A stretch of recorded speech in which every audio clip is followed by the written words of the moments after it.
Today, I'm trying something new, training like Mike Mentzer. If you don't know, he was a bodybuilding legend known for his super intense short workouts, hitting failure for every set instead of doing a ton of volume. And I'm going to show you my full routine using his method, showing you how it feels and to see if it's actually worth it compared to my usual routine. This one's going to be intense, so let's see if Mike's method is worth it. Mike Mentzer's style is all about intensity over volume. Instead of doing a ton of sets, he keeps the workouts short, but pushes them to absolute failure. The goal is to hit your muscles as hard as possible in a short amount of time, let them fully recover, and come back stronger. It's kind of the opposite of a high volume approach, but I thought it'd be fun to do, so we'll see how fun it actually is. So I'm sticking to Mike Mentzer's rules, keeping the workout short and going to failure for each set. No extra volume, which means no extra sets, just focusing on intensity and giving it my all for each and every set. There's not many, but recovery is just as important for this training style, so I'm gonna be overly strict, not overdoing anything, because this is all about seeing how my body responds to this different training style. Also, I will say this before I start, I don't think I'm gonna like this training style, not because it's a bad training style,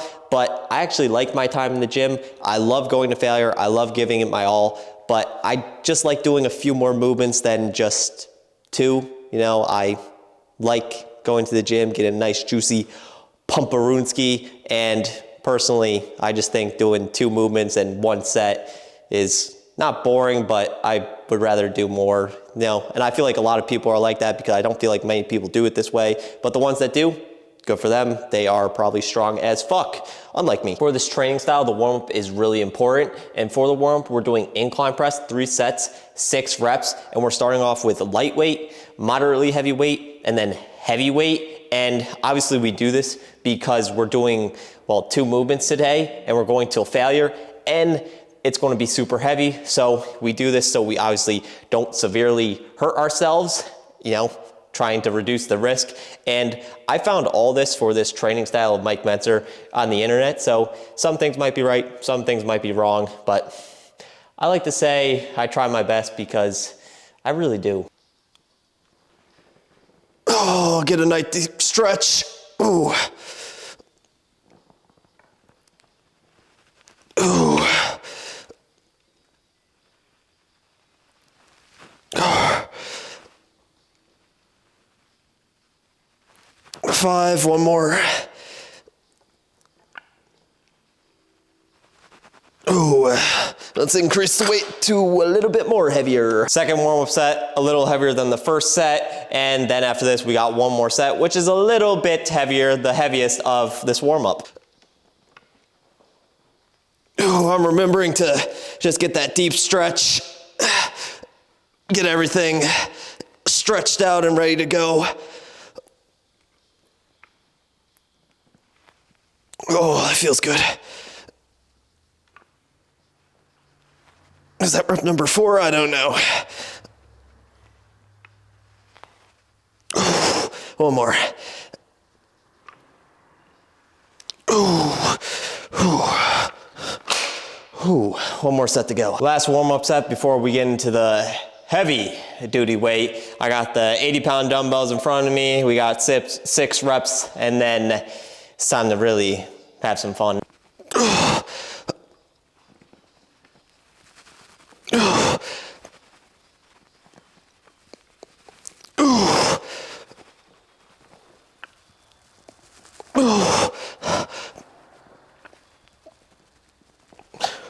One more. Oh, fuck. Oh, that was a fail. Oh, that was a fail. I got 5 reps. The weight's got like stuck on my sweatshirt, which really messed me up, but you know, I feel pretty warm, I feel pretty good.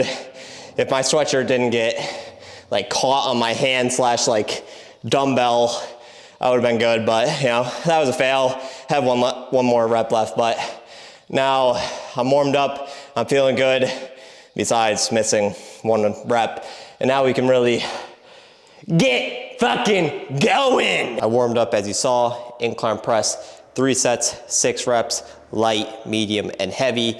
I feel good, my chest feels fully awake, my shoulders feel good. Now, make sure if you're training like this to really take your warm-up seriously, because if you don't, you could really get hurt, especially training like this. It's higher likelihood you get severely hurt, and we don't want to get hurt because then you're out of the gym and basically your life will suck for a little bit, a few months. But now we're going to be starting the workout. I think we're starting off with flat dumbbell flies, heavy, 1 set. So hopefully I have a fun time. I don't know if I'll have a fun time. I've been really weak lately. Hopefully that changes today. Don't know if it will, but we'll see. So we're starting this workout with flat dumbbell flies, and we have 1 and only set for this till failure. Now, I feel like the one thing about this training style is, like, how do you get a good read about how heavy you can go? At least for me, because I don't got a spotter, I don't have a machine, because I feel like training like this, machines are your best friend. Now, I'm using the 50-pound dumbbells. It's heavier than what I usually go for these, but it's like, how do you know that something where it's like, okay, this is a good heavy weight where I can really push myself, but I'm not stupid at the same time. That's the one downside I think about this training method, especially if you're just in your home gym of your own, because obviously I don't want to get hurt, but also I want to have a good workout and really push myself.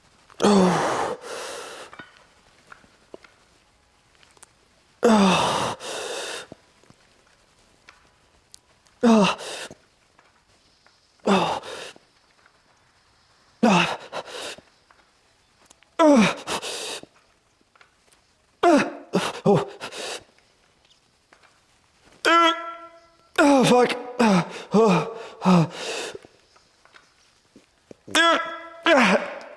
Come on.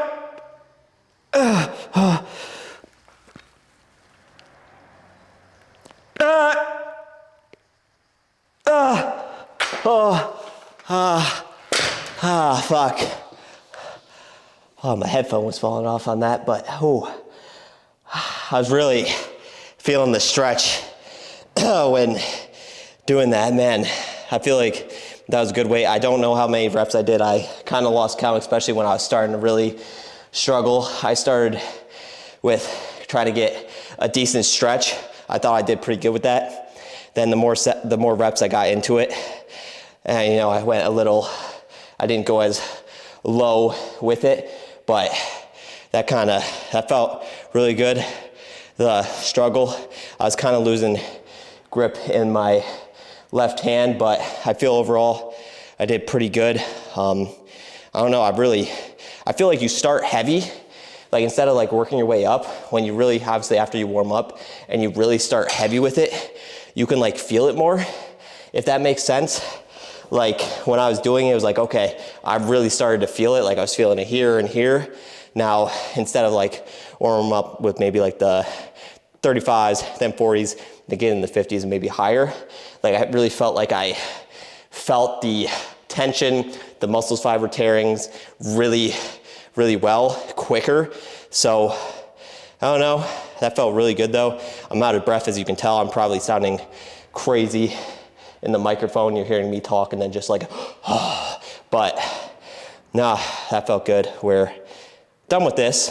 You know, that was pretty quick. Don't know how I feel about it, but I do feel kind of good. So maybe my perspective is going to be changing a little bit than when I first started this. We're on to incline barbell press now, and I had the smart idea to put up these bars to keep me safe. Very, very smart, if I'd say so myself. Now, the goal isn't to hopefully use these, but just in case something, you know, horribly wrong happens, I will be protected. But on the bar, I have 195. I feel like that is a good heavy weight for me. Now, like I said, when I was doing the heavy dumbbell flat flies, that it's hard to find a weight that you can really push, but also not be completely stupid and get hurt with. Also because I don't got a spotter. I don't got a Smith machine or any kind of machines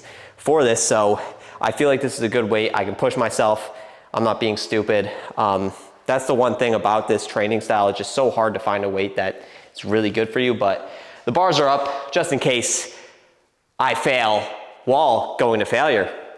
Not a bad shout if you say so, if I say so myself, but this is going to be fun and interesting. So hopefully we end on a high note and I get a nice juicy pump, those mommy milkers.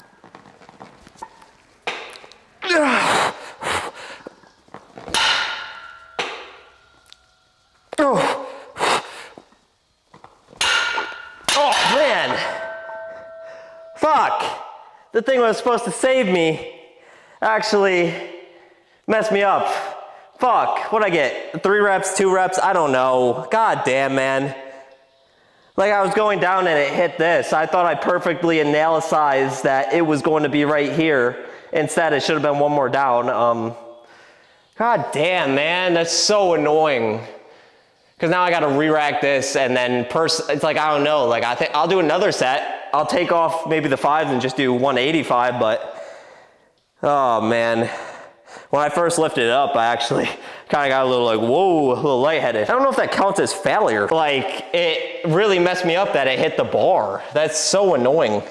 The most annoying thing is when it hits the bar, because it just like, it completely messes up your rhythm. And then it just like, everything's off balance. I'm thinking I'll re-rack this, take off the 5s, 185, and I guess start over. I don't know with this training style, can we get a redo? Can we get a redo, Mike? Mike, can we get a redo? I'm getting a redo. I think he would agree, I get a redo. So, we're going to do that. So I feel a little stupid, and that's because when I was going to take off the 5-pound plates, I found out that when I was going to take off the 5-pound plate over here, there was actually no 5-pound plate. It was just the 45 and 25. And then obviously I had the 45, 25, and 5-pound plate on this side. So I was already off balance to start this. That's on me. That's on me. And I also blame the bars, but that would explain why I hit the bar. I was off balance, but 185s on the bar. This is the redo set. Mike Mentzer allowed it. Don't worry. And hopefully this goes a little better because I only got 2 reps of, what is it, 190 instead of the 195 I thought it was. So redo set number 1, but it really is set number 2.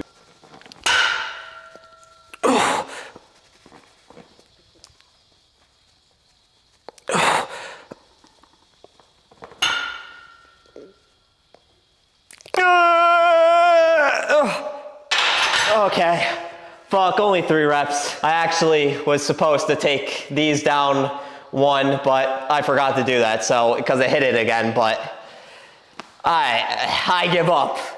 I got 3 reps, technically 5 in total, so I'll take that. That's going to failure. I feel it in my chest.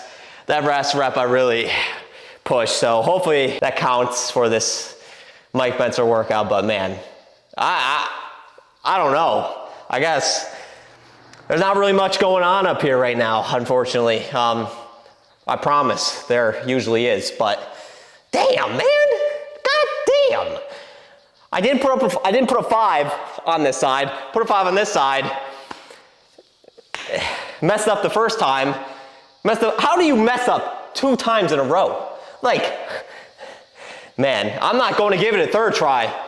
They say 3rd time's a charm, but I don't think it's a charm today. And plus I'm done. I'm tired, man. My left hand hurts. God damn, man. Even though I messed up twice on the incline barbell press, I really don't know how I messed up twice, but it was an intense workout. I feel I got a good pump in my chest. I don't know if I like that it's so short because I like working out. I do like that I get out here way sooner than what I usually do. It's just like, I like working out. I like doing different movements, you know what I'm saying? Like have some variety in my workout, but it wasn't that bad. I don't know if this is my favorite workout style of all time, but it wasn't terrible for what I guess maybe I thought of in the beginning of this work. I just still can't get over it. I messed up twice. I messed up twice on the incline. Like I said what I needed to fix and I fixed one thing. But I didn't fix the second thing, and yeah, that didn't go well. But you know, maybe I redo this and try it again, and hopefully not mess up. But not terrible, not a terrible workout, Mike Mentzer. I'll give you that. But that's it for today's video. Training like Mike Mentzer, short, brutal, and intense, and it's definitely a different kind of burn than normal. And if you enjoyed watching this video, make sure to like and subscribe, and I'll see you in the next one.